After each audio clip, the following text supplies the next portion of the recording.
প্রধানমন্ত্রী তারেক রহমানের সফরের অপেক্ষায় ভারত, তবে আসন্ন ব্রিক্স সম্মেলনে তার যোগ দেওয়ার বিষয়টি ব্যক্তিগত সিদ্ধান্তের বিষয়, এমনটা মনে করেন ভারতের হাই কমিশনার দীনেশ ত্রিবেদী। ঢাকায় দায়িত্ব নেওয়ার পর বুধবার প্রথমবারের মতন পররাষ্ট্র মন্ত্রণালয়ে এসে সাংবাদিকদের এমনটা জানিয়েছেন তিনি। ত্রিবেদীর মতে, আলোচনার মাধ্যমে সমাধান সম্ভব নয় এমন কোনো বিষয় নেই। রিপোর্ট সুফিয়ান ফারাবির। প্রথমবারের মতো পররাষ্ট্র মন্ত্রণালয়ে ভারতীয় হাইকমিশনার দীনেশ ত্রিবেদী বৈঠক করেন পররাষ্ট্রমন্ত্রী খলিলুর রহমান ও প্রতিমন্ত্রী শামা ওবায়দের সঙ্গে। প্রায় ঘণ্টাব্যাপী চলা সৌজন্য সাক্ষাৎ শেষে বেরিয়ে সাংবাদিকদের মুখোমুখি হন ভারতীয় হাইকমিশনার। জানান, মন্ত্রী ও প্রতিমন্ত্রীর সঙ্গে আলোচনা হয়েছে হৃদ্যতাপূর্ণ। মিটিংটা খুবই ভালো হয়েছে, and I am looking forward for a relation which is absolutely the foundation of which is the mutual benefit from people to people. প্রধানমন্ত্রী তারেক রহমানকে আসন্ন ব্রিক্স সম্মেলনে যোগ দিতে আমন্ত্রণ জানিয়েছে দিল্লি। ত্রিবেদী জানান, বৈঠকে এ বিষয়ে আলোচনা না হলেও প্রধানমন্ত্রীর সফর দুদেশের সম্পর্ক এগিয়ে নেবে। The prerogative of the Honorable Prime Minister, and of course from our side I can tell you for sure that we are anxiously waiting for the Honorable Prime Minister of Bangladesh for a visit to India, and I'm sure in the near future it will happen. We are very hopeful, and we are all looking forward to that. ভারতের সঙ্গে গঙ্গা চুক্তির মেয়াদ শেষ হচ্ছে এই ডিসেম্বরেই। এর মেয়াদ বাড়ানো বা নতুন চুক্তির দিকে এখন নজর ঢাকার। ত্রিবেদীর মতে, আলোচনার মাধ্যমে সমাধান হবে না এমন কোনো বিষয় নেই। There is no problem which cannot be sorted out. With the mutual understanding, ultimately at the end of the day it is people. From people to people, whatever is beneficial to both the democracies and the... high commissioner বিশ্বাস করেন, দুদেশের মানুষের সঙ্গে মানুষের সম্পর্কই দ্বিপাক্ষিক সম্পর্কের মূল চালিকা শক্তি। I'm looking forward to everything which is positive, and I can tell you we had a great meeting with lot of positivity. Sufian Farabi, ৭১, Dhaka. পারস্পরিক স্বার্থ, সার্বভৌমত্ব, সমতাকে সামনে রেখে বাংলাদেশ ভারত সম্পর্ক পুনরুদ্ধারে একমত হয়েছে দুই দেশ, এমন মন্তব্য করেছেন পররাষ্ট্রমন্ত্রী খলিলুর রহমান। বিকেলে সাংবাদিকদের সঙ্গে তিনি এই মন্তব্য করেন। আগামীকাল যুক্তরাষ্ট্রের প্রেসিডেন্টের মধ্য এবং দক্ষিণ এশিয়া বিষয়ক বিশেষ দূত সার্জিও গোরের বাংলাদেশ সফর প্রসঙ্গে করা এক প্রশ্নের জবাবে পররাষ্ট্রমন্ত্রী বলেন, একটি দেশের সঙ্গে সম্পর্ক জোরদার করার অর্থ অন্য কোনো দেশের সঙ্গে সম্পর্ক খারাপ করা নয়। জাতীয় স্বার্থের ভিত্তিতেই বাংলাদেশ সব অংশীদার দেশের সঙ্গে সম্পর্ক এগিয়ে নিচ্ছে বলেও জানান তিনি। কূটনৈতিক রীতি অনুযায়ী এটা ছিল একটা সৌজন্য সাক্ষাৎকার, আর বিশেষ ইস্যুগুলিতে কথা বলবার সময় তো পড়েই আছে। সার্বভৌম সমতার ভিত্তিতে আমরা এগিয়ে নিয়ে যাব, এই বিষয়ে আমরা একমত পোষণ করি। কারোর সঙ্গে সম্পর্ক উন্নয়ন মানে এই নয় যে আরেকজনের সঙ্গে সম্পর্ক অবনতি হচ্ছে। চীনের সঙ্গে আমাদের একটা অত্যন্ত ভালো সফর হয়েছে। ভবিষ্যতে যদি ভারতে আমাদের প্রধানমন্ত্রী যান, আমরা আশা করবো সেই সফরটিও অত্যন্ত ভালো হোক।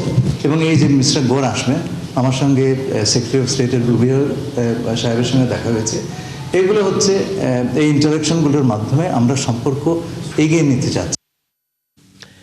সরকার বিরোধী দলের মত প্রকাশে বাধা দিচ্ছে বলে অভিযোগ করেছেন এনসিপির আহ্বায়ক নাহিদ ইসলাম। বুধবার হবিগঞ্জের কামাইছড়া এলাকায় পুলিশ এনসিপির গাড়িবহর আটকে দিলে ঢাকা সিলেট মহাসড়কে অবস্থান নিয়ে তিনি কথা বলেন।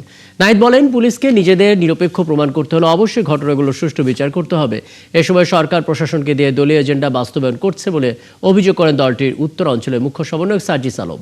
পরে মঙ্গলবারে হামলার ঘটনায় এনসিপি নেতারা কামাইছড়া পুলিশ ফাঁড়িতে বসে অনলাইনে মামলা দায়ের করেন। এরপর তারা আবারও বাজারে ফিরে যান। এর আগে বিকেল 4:30টার দিকে শ্রীমঙ্গলের চাকুন্না এলাকায় এনসিপির গাড়িবহর আটকে দেয় পুলিশ। প্রায় আধা ঘন্টা পর বিকেল 5টার দিকে হবিগঞ্জের উদ্দেশ্যে আবারও যাত্রা করেন তারা। তবে বাহুবল উপজেলার কামাইছড়ায় আবারও তাদের আটকে দেওয়া হয়। এনসিপির মুখ্য সমন্বয়ক নাসিরুদ্দিন পাটোয়ারি সহ তখন বিভিন্ন নেতারা সেখানে উপস্থিত ছিলেন। সরকার কিভাবে বিরোধী দলের সাথে ট্রিটমেন্ট করে, অপোজিশনকে মত প্রকাশের অধিকার যেখানে সংকুচিত হয়ে যাচ্ছে, এটা আজকে প্রতীয়মান হচ্ছে। আমরা পুলিশকে বলবো, এখানে এসপি ছিলেন, আমরা বলবো যে পুলিশ যদি তার নিরপেক্ষতা প্রমাণ করতে চায়, ধরে রাখতে চায়, পুলিশের যেই শেখ হাসিনার সময় যে দলীয়করণ, সেখান থেকে তাদের ইমেজ যদি উদ্ধার করতে চায়, তাহলে অবশ্যই এই ঘটনার যথাযথ বিচার হতে হবে। দ্রুত সময়ের মধ্যে, আজকে রাতের মধ্যে গ্রেফতার করতে হবে। আসামিদের কোনোভাবে যাতে পালিয়ে যেতে না পারে। যেটা বুঝতে বিন্দুমাত্র বাকি নাই, যেখানে বিএনপি সরকার, এখানকার দলীয় এমপি সবাই মিলে প্রশাসনকে তাদের দলীয় এজেন্ডা বাস্তবায়ন করাচ্ছে। এবং সর্বশেষ তারা এখানে চারপাশ দিয়ে ছাত্রদল, যুবদল, তারপর বিএনপির বিভিন্ন ধরনের, আমরা ওই দিক থেকে স্লোগান শুনছি। আমাদেরকে অনেকে এখানে বাইরে আছে এসে বলছেন যে সশস্ত্র ভাবে তারা ওইখানে দাঁড়িয়ে আছে। হবিগঞ্জে জাতীয় নাগরিক পার্টির পদযাত্রায় হামলা ঘটনায় তীব্র নিন্দা এবং প্রতিবাদ জানিয়েছে এনসিপির সহযোগী সংগঠন জাতীয় ছাত্র শক্তি।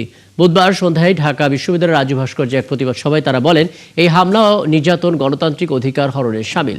এ ধরনের অপরাজনৈতিক কর্মকাণ্ডের সঙ্গে জড়িতদের চিহ্নিত করে দ্রুত বিচারের দাবি জানান তারা বলেন, জুলাই অভ্যুত্থানে জনগণ ও রাজনৈতিক দল বাক স্বাধীনতা ফিরে পেয়েছে। রাজনৈতিক বক্তব্যের কারণে কারো ওপর হামলার স্থান গণতন্ত্রে নেই।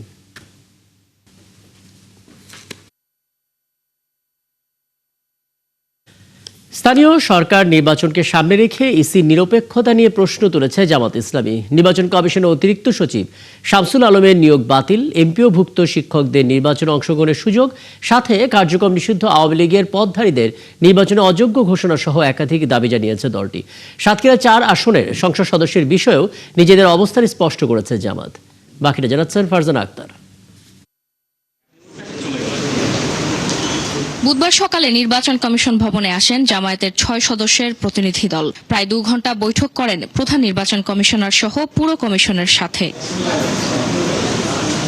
বৈঠক শেষে গণমাধ্যমে কথা বলেন জামায়াতের সেক্রেটারি জেনারেল মিয়া গোলাম পরোয়ার। তিনি বলেন, নির্বাচন কমিশনের অতিরিক্ত সচিব হিসেবে শামসুল আলমের নিয়োগ রাজনৈতিক বিবেচনায় হয়েছে। এই নিয়োগ স্থানীয় সরকার নির্বাচনের নিরপেক্ষতা ও গ্রহণযোগ্যতা নিয়ে প্রশ্ন তৈরি করবে।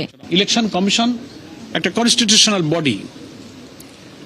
এখানে কোনো পলিটিক্যাল ব্যক্তির নিয়োগ যে কোনো নির্বাচনকে নিরপেক্ষ করার ব্যাপারে অন্তরায় এবং বাধা। এবং জনাব শামসুল আলম সাহেব বিএনপির স্থায়ী কমিটির সদস্য, সিনিয়র নেতা, আমাদের রাজনৈতিক সহকর্মী এবং সিনিয়র নেতা জনাব নজরুল ইসলাম খানের নেতৃত্বে গঠিত বিএনপির নির্বাচনী আসন পুনর্বিন্যাস একটা কমিটি আছে। সেই কমিটির সদস্য হিসেবে তিনি দায়িত্ব পালন করেছেন। এবং আজকের আলোচনায় যখন আমরা এই অভিযোগটা করেছি, বাইদি ভাই কথার মাধ্যমে আমরা এটা জেনেছি যে সেই কমিটির দায়িত্ব পালনের প্রয়োজনেই তিনি এই ইলেকশন কমিশন অফিসেও একবার এসেছেন। এমপিওভুক্ত শিক্ষকদের স্থানীয় সরকার নির্বাচনে অংশগ্রহণে বাধা দেওয়ার সিদ্ধান্তের তীব্র বিরোধিতাও করে জামায়াত। এমপিওভুক্ত শিক্ষক যারা, সেই শিক্ষকরা নির্বাচনে অযোগ্য হবেন, এভাবে তারা একটা রিকমেন্ডেশন এখানে তৈরি করেছেন। আমরা এটারও তীব্র আপত্তি জানিয়েছি। একই সঙ্গে নিষিদ্ধ ঘোষিত আওয়ামী লীগের বিভিন্ন পর্যায়ের পদধারীদের স্থানীয় সরকার নির্বাচনে অংশগ্রহণ ঠেকাতে প্রয়োজনীয় ব্যবস্থা নেওয়ার আহ্বান জানানো হয়। তো যে দলের রাজনীতি করাটা সন্ত্রাস বিরোধী আইন দ্বারা সরকারের নির্বাহী আদেশে নিষিদ্ধ করা হয়েছে, তাদেরকে নির্বাচনে অযোগ্য করতে হবে। সাতক্ষীরা 4 আসনের এমপির বিষয়ে তিনি জানান, গাজী নজরুলকে বহিষ্কারের পর তাকে নিয়ে কিছু বলার নেই দলটির। যেহেতু তিনি দল থেকে বহিষ্কৃত, তাই বহিষ্কৃত অর্থ হলো তিনি আমাদের দলে নাই। যশোরের এমপির বাড়িতে আক্রমণে সরকারি দলের উপর অভিযোগ ও তীব্র নিন্দা জানিয়েছে জামায়াত। একজন মাননীয় সংসদ সদস্যের বাড়িতে হামলা করা, ওই মেয়েটার গায়ে হাত তুলেছে, মাননীয় সংসদ সদস্যের স্ত্রীর গায়ে হাত তুলেছে। That is very unfortunate. Farzana Akhtar, 71, Dhaka. যারা দেশ অস্থিতিশীল এবং স্বৈরাচার পুনর্বাসনের পথ তৈরি করতে চায়, তাদের রাজপথে জবাব দেওয়া হবে বলে হুঁশিয়ারি দিয়েছেন সমাজ কল্যাণ মন্ত্রী ডাক্তার AJF জাহিদ হোসেন। আর মৎস্য প্রাণী সম্পদ প্রতিমন্ত্রী সুলতান সালাউদ্দিন টুকু বলেছেন, বিএনপিকে কোনো পরাজিত শক্তি ক্ষমতা থেকে সরাতে পারবে না। রাজধানীতে এক আলোচনা সভায় তারা এসব কথা বলেন। মাহিলা ইসলামের রিপোর্ট। বিএনপির প্রয়াত নেতা শফিউল বারী বাবুর 6ষ্ঠ মৃত্যুবার্ষিকী উপলক্ষে বুধবার রাজধানীর ডিপ্লোমা ইঞ্জিনিয়ার্স ইনস্টিটিউশনে এই আলোচনা সভা আয়োজন করা হয়। একজন মানুষ ছিলেন। এই সময় তার সহধর্মিণী শফিউল বারী বাবুর রাজনৈতিক জীবন ও দলের প্রতি নিষ্ঠা, আত্মত্যাগের কথা স্মরণ করেন। দেশের উন্নতির জন্য কিভাবে যোগ্য মানুষ তৈরি করা যায় সে চিন্তাটাই তিনি করেছেন। অনুষ্ঠানে মৎস্য ও প্রাণী সম্পদ প্রতিমন্ত্রী সুলতান সালাউদ্দিন টুকু বলেন, জনগণের সরাসরি ভোটে নির্বাচিত হয়েই বিএনপির রাষ্ট্র পরিচালনার দায়িত্ব পেয়েছে। তাই নানা ষড়যন্ত্র ও অপচেষ্টা চালিয়েও পরাজিত শক্তি বিএনপিকে ক্ষমতা থেকে সরাতে পারবে না। সংগ্রাম করে প্রত্যেকটি নেতাকর্মী স্বর্ণের মতো খাঁটি আর ইস্পাতের মতো কঠিন হয়েছে। কাজে বিএনপিকে এই সমস্ত পরাজিত শক্তি 71-এ যাদের ভূমিকা, বিতর্কিত ভূমিকা, যাদেরকে এই দেশের মানুষ রাজাকার হিসাবে চিহ্নিত করেছে, তারা বিএনপিকে ফেলে দিতে চায়। এত সহজ বিষয়। সমাজ কল্যাণমন্ত্রী ডাক্তার AJM জাহিদ হোসেন বলেন, বাক স্বাধীনতার নামে উস্কানিমূলক বক্তব্য দিয়ে পরিস্থিতি ঘোলাটে করার চেষ্টা করলে তার জবাব রাজপথেই দেয়া হবে। অহেতুক মানুষকে উত্তেজিত করে দেশকে বিপদগ্রস্ত করা এবং স্বৈরাচারের রাস্তাকে খুলে দেওয়ার যে ষড়যন্ত্রে আপনারা নেমেছেন, এটি বিএনপি বা বিএনপির নেতা কর্মীরা জীবিত থাকা অবস্থায় বাংলাদেশে বাস্তবায়ন হওয়ার কোনো সুযোগ নাই। হুঁশিয়ারি করেন, যারা নতুন করে স্বৈরাচারকে পুনর্বাসনের ষড়যন্ত্র করছে তাদের বিরুদ্ধে প্রতিরোধ গড়ে তুলবে বিএনপি। পতিত স্বৈরাচারকে পুনর্বাসন করার জন্য যারা মিশন নিয়ে নেমেছেন তাদের জন্য সুস্পষ্ট ভাষায় আমরা বলতে চাই, বিএনপি ইনশাআল্লাহ জনগণকে সাথে নিয়ে আগামী দিনে যে কোনো ষড়যন্ত্র রুখে দিয়ে যারা স্বৈরাচারকে পুনর্বাসন করার রাস্তা করার চেষ্টা করছেন তাদেরকে রাজপথে যথাযথ জবাব দেওয়া হবে। সভায় নেতাকর্মীদের ঐক্যবদ্ধ ও সতর্ক থেকে সব ধরনের ষড়যন্ত্র মোকাবেলার আহ্বান জানান বিএনপি নেতারা। জনাব তারেক রহমানের নেতৃত্বে ইনশাআল্লাহ এগিয়ে যাবে। মাহিলা ইসলাম, ৭১, ঢাকা। শাপলা চত্বরে হত্যাযজ্ঞ ঘটনায় করা মানবতা বিরোধী অপরাধের মামলায় গ্রেপ্তার সাবেক মন্ত্রী আব্দুল লতিফ সিদ্দিকীকে বৃহস্পতিবার আন্তর্জাতিক অপরাধ ট্রাইব্যুনালে নেওয়ার কথা রয়েছে। এর আগে বুধবার সন্ধ্যায় ঢাকা মহানগর গোয়েন্দা পুলিশ ডিবির একটি দল রাজধানীর গুলশানে নিজ বাসভবন থেকে তাকে গ্রেপ্তার করে। ডিবি বলছে 2013 সালের মে মাসে রাজধানীর মতিঝিলের শাপলা চত্বরে হেফাজতে ইসলামের সমাবেশকে ঘিরে হত্যা এবং মানবতা বিরোধী অপরাধের মামলায় তাকে গ্রেপ্তার করা হয়। গত সোমবার আন্তর্জাতিক অপরাধ ট্রাইব্যুনাল এই মামলায় তার বিরুদ্ধে গ্রেপ্তারি পরোয়ানা জারি করে। বুধবার সকালে ঢাকার চিফ মেট্রোপলিটন ম্যাজিস্ট্রেটের আদালতে শাহবাগ থানার অন্য একটি সন্ত্রাস বিরোধী আইনের মামলায় হাজির হন লতিফ সিদ্দিকী। আদালত চত্বরে সাংবাদিকদের তিনি জানিয়েছিলেন, শাপলা চত্বরের মামলায় তার বিরুদ্ধে ওয়ারেন্ট ইস্যু করা হয়েছে এবং পুলিশ গ্রেপ্তার না করলে তিনি নিজেই আত্মসমর্পণ করবেন। কিছু মানুষ অবৈধ পথে বিদেশে গিয়ে প্রতারিত হচ্ছেন। তাদের সঠিক পথ দেখাতে এবং নিরাপদ অভিবাসনের বার্তা পৌঁছে দিতে সচেতনতামূলক চলচ্চিত্র নির্মাণের আহ্বান জানিয়েছেন তথ্য ও সম্প্রচার মন্ত্রী জহিরুদ্দিন স্বপন। বুধবার রাজধানীর আগারগাঁওয়ে মুক্তিযুদ্ধ জাদুঘরে ব্র্যাক ও অস্ট্রেলিয়ান হাই কমিশনের যৌথ উদ্যোগে আয়োজিত মাইগ্রেশন ফিল্ম ফেস্টিভ্যাল 2026-এ প্রধান অতিথির বক্তব্যে তিনি এই আহ্বান জানান। মন্ত্রী বলেন, দেশের অভিবাসন ব্যবস্থাপনা নিয়ে যতটা গুরুত্ব দিয়ে কাজ করা প্রয়োজন ততটা এখনো করা হয়নি। বৈশ্বিক সংকটে আমদানি ব্যাহত হলে দেশের অর্থনীতিতে গুরুত্বপূর্ণ ভূমিকা রাখে রেমিটেন্স। তাই নিরাপদ অভিবাসন নিশ্চিতের পাশাপাশি এ খাতের সমস্যাগুলো তুলে ধরা প্রয়োজন। এ সময় চলচ্চিত্রের মাধ্যমে নির্মাতাদের অভিবাসন নীতির সীমাবদ্ধতাগুলো তুলে ধরার আহ্বান জানান তথ্যমন্ত্রী। আপনাদের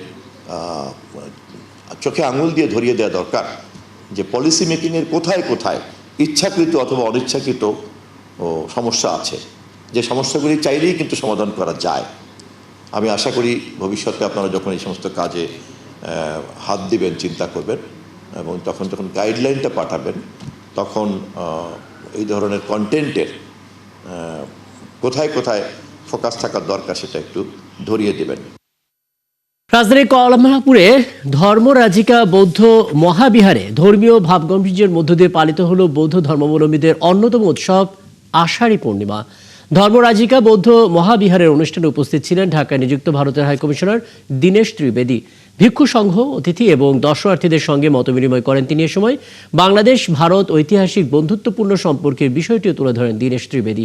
পাশাপাশি বৌদ্ধ ধর্মের শান্তি, সহমর্মিতা, মানবিকতা এবং সম্প্রীতি শিক্ষার গুরুত্ব তুলে ধরা হয়। অনুষ্ঠানে আরও উপস্থিত ছিলেন বৌদ্ধ ধর্মের নেতৃবৃন্দ, কূটনৈতিক সাংস্কৃতিক ব্যক্তিত্ব এবং বিভিন্ন শ্রেণী পেশার মানুষ।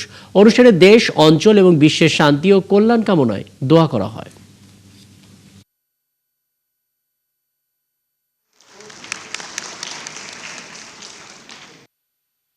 ছোট একটা পিঁপড়েও আমাকে শিক্ষা দিতে পারে, এইটা আমার সব সময় মনে রাখতে হবে। আমার যা ফলস ইগো আছে একটা, ওই ইগোটা আঁধার, ওই ইগোটা কি করে সরে যাবে?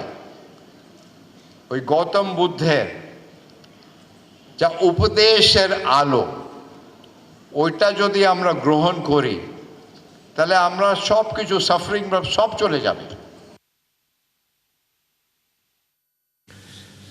মধ্যপ্রাচ্যের সমৃদ্ধ রন্ধন ঐতিহ্য, খাঁটি স্বাদ এবং মুখরোচক আতিথেয়তার নানা উপকরণ নিয়ে রাজধানীতে Arabian food festival taste of আরাবিয়ার আয়োজন করা হয়েছে। বিকেলে রাজধানীর গুলশানে দ্য ওয়েস্টিনে এই আয়োজনে অংশ নেন কূটনৈতিক অঙ্গনের বিশিষ্ট প্রতিনিধি, কর্পোরেট ব্যক্তিত্ব, এভিয়েশন খাতের অংশীদার এবং গণমাধ্যম প্রতিনিধিরা। উদ্বোধনী অনুষ্ঠানে অতিথিদের জন্য আয়োজন করা হয় একটি বিশেষ টেস্টিং সেশন, যেখানে উৎসব জুড়ে পরিবেশিত হতে যাওয়া নির্বাচিত সিগনেচার পদগুলোর স্বাদ গ্রহণের সুযোগ করে দেওয়া হয়। টেস্ট অব আরাবিয়ার বুফে ডিনার 30 জুলাই থেকে 8 আগস্ট পর্যন্ত প্রতিদিন সন্ধ্যা 6:30 থেকে রাত 11টা পর্যন্ত দ্য ওয়েস্টিন ঢাকার সিজনাল টেস্ট রেস্তোরাঁয় পরিবেশিত হবে। প্রতি অতিথির জন্য মূল্য নির্ধারণ করা হয়েছে 9,450 টাকা। চলছে সংবাদ সংযোগ। সরাসরি সংবাদ অনুষ্ঠান দেখতে চোখ রাখুন 71 ফেসবুক পেজে এবং সাবস্ক্রাইব করুন 71 ইউটিউব চ্যানেল। থাকুন 71 সাথে।